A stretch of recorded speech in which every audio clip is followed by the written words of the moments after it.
Dear 10th standard students, I welcome you all to today's history division. As you know, in 10th standard social science, we have 10 lessons. In today's session, we shall discuss history chapter 1. As you know, India is a developing country. India got its independence in the year 1947. When we got our independence in the year 1947, India was an underdeveloped country. Why was India underdeveloped? Because of the British. British came to India and they exploited our resources, and naturally India became underdeveloped. In today's session, we shall discuss history first chapter, that is advent of Europeans to India. What do you mean by advent? Advent means arrival. Who came to India? British came to India. Not only the British, along with the British, French, Dutch, Portuguese.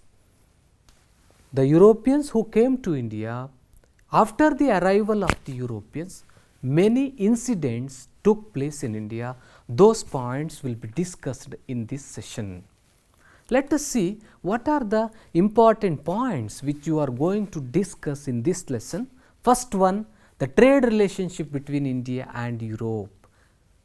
Second one, the fall of Constantinople, a new sea route to India, European trade companies, and the competition between English and French. These are the points which we are going to discuss now. Let us discuss these points one by one. First one, the trade relationship between India and Europe. As you know, India is our country, Europe is a continent. There were trade and commerce relationship between India and Europe since ancient times. We had good trade relationship with European countries. And Indian products, especially the spices like pepper, cardamom, ginger, and many other spices had a great demand in Europe. And this type of trade, the trade which prevailed between India and Europe, continued even during the Middle Ages. India is in which continent? India is in Asian continent. The trade relationship between India and Europe continued even during the Middle Ages. As we have already discussed, that trade relationship was there since ancient times. That kind of trade relationship continued even during the Middle Ages. During the Middle Ages, the Arab merchants, they carried Asian merchandise into Constantinople of Eastern Roman Empire. Eastern Roman Empire is also known as Byzantium Empire. Here Arab merchants had complete control over trade here, and Italian merchants, they had also a control over the trade. How? They buy these goods and they sell them in European countries.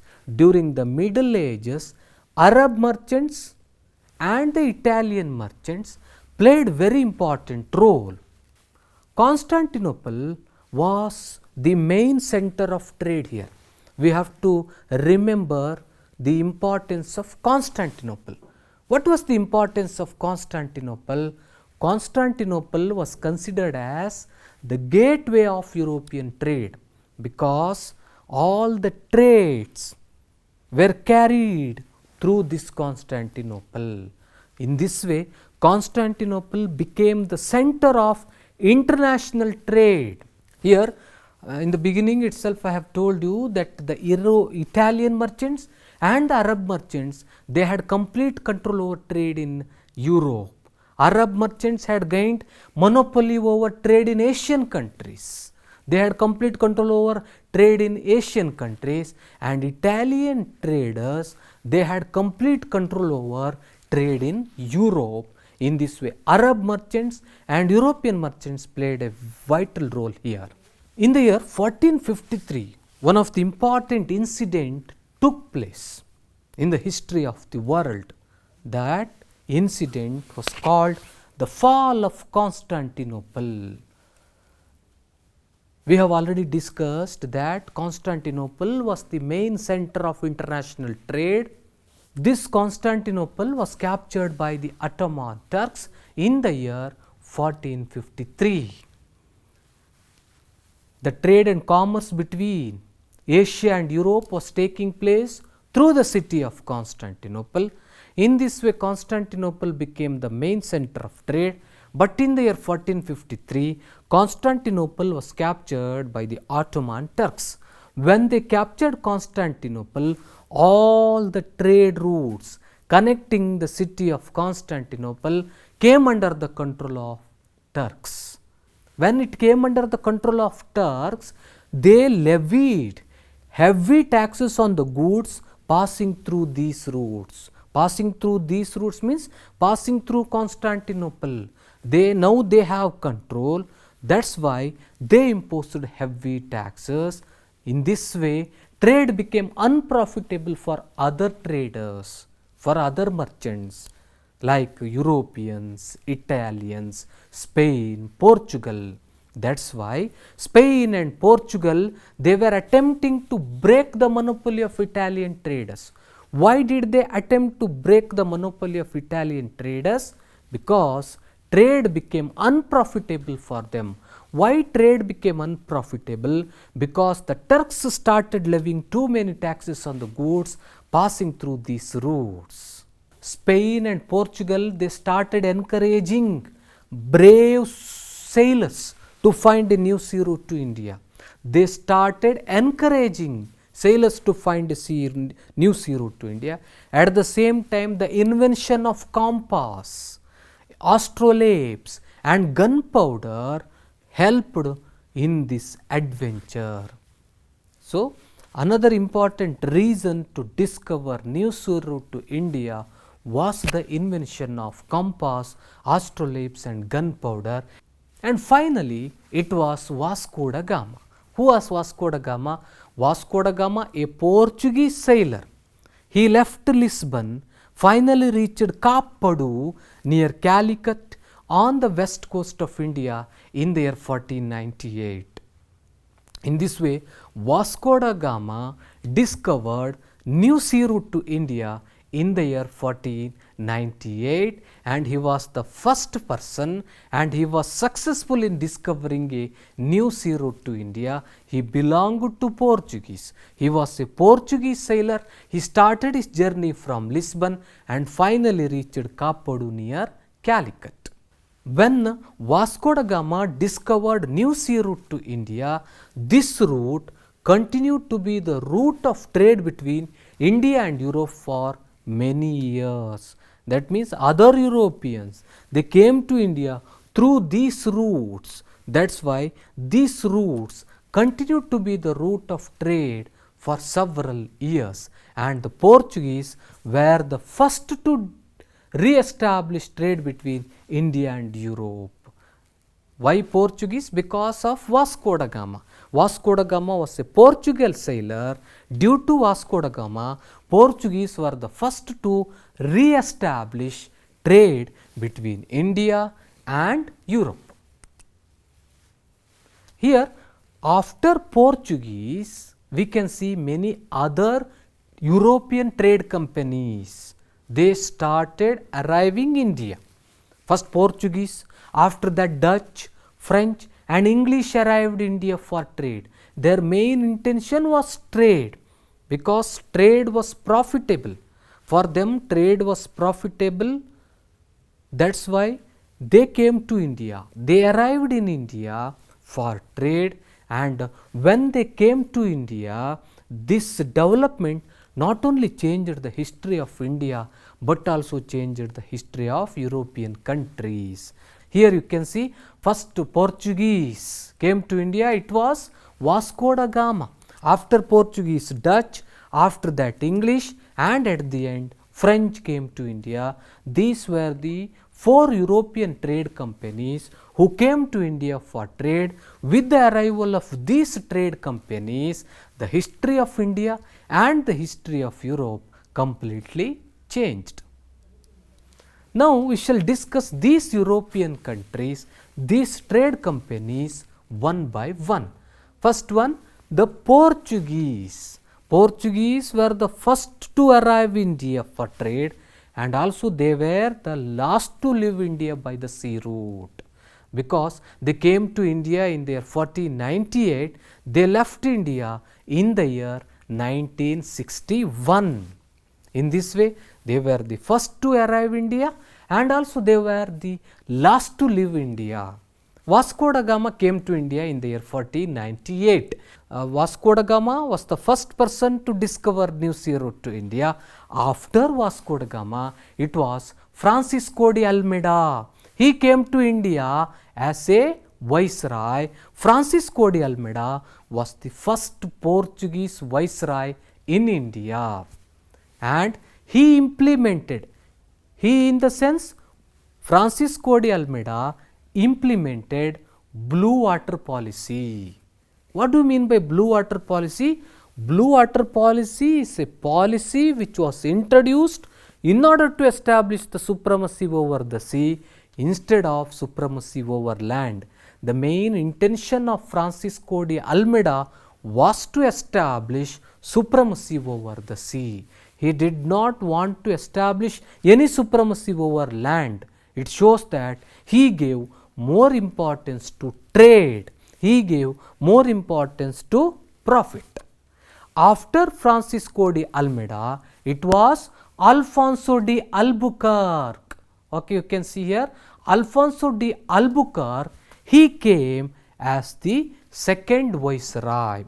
Alfonso de Albuquerque was considered as the real founder of Portuguese Empire in India. He was considered as a real founder because he waged a war against the Sultan of Bijapur. During that time, Sultan of Bijapur was very powerful, but Alfonso de Albuquerque defeated Sultan of Bijapur in the year 1510 and he captured Goa. Who captured Goa? Alfonso de Albuquerque captured Goa. From whom? From the Sultan of Bijapur. When he captured Goa, he made Goa as the capital of the Portuguese. Portuguese had absolute monopoly over trade with India for almost a century, but their power declined with the arrival of English and French in India. Portuguese were not able to face the competition. They were not able to compete with the English. They were not able to compete with the French. That's why their power slowly declined. After Portuguese, it was Dutch. They came to India. Dutch, they are from Holland or Netherlands. The company people from Holland and or Netherlands were called Dutch here. And Dutch East India Company is also known as United East India Company. It was started in the year 1602. Its main aim was to do business with eastern countries. Eastern countries like India, Java, Sumatra and Indonesia, to do the business and to gain profit. For that purpose, Dutch East India Company or United East India Company was established in the year 1602. And they established their warehouses in many places of India. For example, Surat, Broch, Cambay, Cochin, Nagapattanam, Masulipatanam, Chinsura. These are all the trading centers or warehouses of the Dutch. Here in this map you can see these are all the important trading centers of the Dutch here. They were successful in establishing warehouses in these places, but with this they broke the monopoly of Portuguese in India. We have already discussed that with the arrival of Dutch, with the arrival of British, Portuguese were not able to compete with them. Here Dutch were very powerful and they broke the monopoly of Portuguese in India. Earlier, Portuguese were the only European countries which had complete control or monopoly over trade in India. But with the arrival of Dutch, Portuguese, the power or the monopoly of the Portuguese declined. Here, but Dutch, they were also not able to continue their trade in India because they were unable to face competition from the English. They were unable to face the competition from the French. That's why they limited themselves to Spice Islands in Indonesia. Third European countries, that is the English. When English East India Company was started, English East India Company was started in the year 1600. On 31st December 1600, Queen Elizabeth, she was the queen during that time, she issued a royal charter authorizing the East India Company to trade with eastern countries for 15 years. She gave permission to the East India Company to trade with eastern countries for 15 years. With her permission, the East India Company started their business in the year 1613. It was founded in the year 1600, but it started its business in the year 1613. The Mughal Emperor Jahangir issued a royal permission to English to establish their first warehouse or factory at Surat. During that time, India was ruled by the Mughal kingdom, and Mughal ruler or the Mughal emperor was Jahangir. Jahangir gave a permission to English East India Company to start a trade. In this way, with the permission of Jahangir, they started their first factory at Surat. Here you can see Queen Elizabeth. In the year 1617, Sir Thomas Roe arrived at the court of Jahangir. Sir Thomas Roe came to the court of Jahangir as the royal ambassador from the court of James I. Sir Thomas Roe came to the court of Jahangir. Who was Sir Thomas Roe? He was the royal ambassador from the court of James I. Sir Thomas Roe sought permission from Jahangir to establish factories in other places of Mughal Empire. In the beginning, British East India Company started their trading center in Surat. After that, they started their trading centers in other places with the permission of Jahangir. Where they established their warehouses or trading centers? Agra, Ahmedabad, Broch. These were the places where they established their trading centers. In the year 1639, the English took Madras from the king of Chandragiri and established a strong fort named St. George Fort. Here you can see Madras also came under the control of the British. Later, Charles II, the Prince of England, gave Bombay on an annual rent of £10 to East India Company in 1668. That means Mumbai or Bombay also came under the control of British. Slowly, British were able to establish their trading centers in many places of India like Madras, Surat, Bombay. After that, in the year 1690, the English purchased 3 villages. What were those 3 villages? Sutanauti, Kalikata, Govindapura on the banks of Hooghly River, and built Fort William.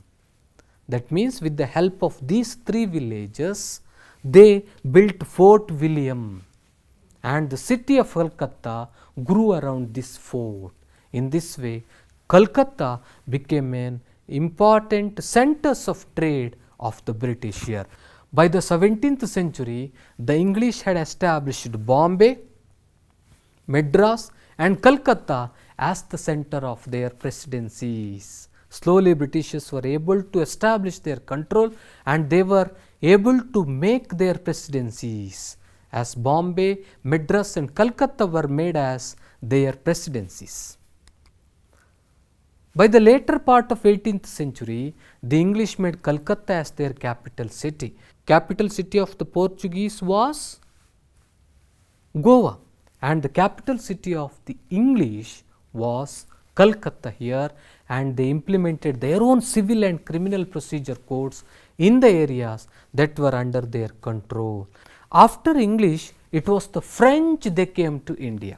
French East India Company was a government owned company, whereas the British East India Company, it was a private company. British East India Company was started in the year 1600, but French East India Company was started in the year 1664. French, they started their first factory at Surat in the year 1668.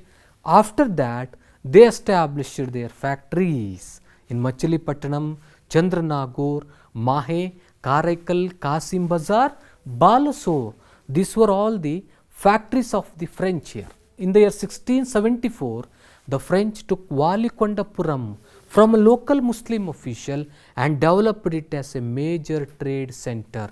Valikondapuram became a major trade center of the French, and later it came to be known as Puducherry or Pondicherry. The old name of the Puducherry or Pondicherry was Valikondapuram, and here Dupleix, who came to India in the 1746 in Pondicherry as the Governor General of the French, and he was a very ambitious person. He had ambition of establishing the French as a major power in South India. He wanted to establish the French power in South India, and his ambition finally led to the Carnatic Wars. Carnatic Wars were fought between the British and the French, and due to the what we call the ambitions of Dupleix led to the conflict or the war between the French and the British. Now we shall see the competition between the English and French. As you know, the Portuguese and the Dutch, they had to withdraw from India. Why they had to withdraw? Because they were not able to face the competition from French and English. By the 18th century, Portuguese and the Dutch, they had to withdraw. Finally, who became powerful in India? French and English, they became powerful in India. French and English, they started to establish their powerfulness. They started to establish their political supremacy over India. In this way, the competition between the English and the French are known as the Carnatic Wars. The best example for the competition between English and the French is the Carnatic War. Here we can see political instability arose in the regions of Hyderabad and Carnatic. What do you mean by Carnatic? Carnatic means eastern part of Tamil Nadu, and both the English and French tried to exploit the situation in their favor. That means the political situation which took place in Carnatic and the political situation which took place in Hyderabad were utilized by the English and the French for their favor. Finally, it led to three Carnatic Wars. Here we can see three Carnatic Wars. First Carnatic War 1746 to 1748. Second Carnatic War 1749 to 1754.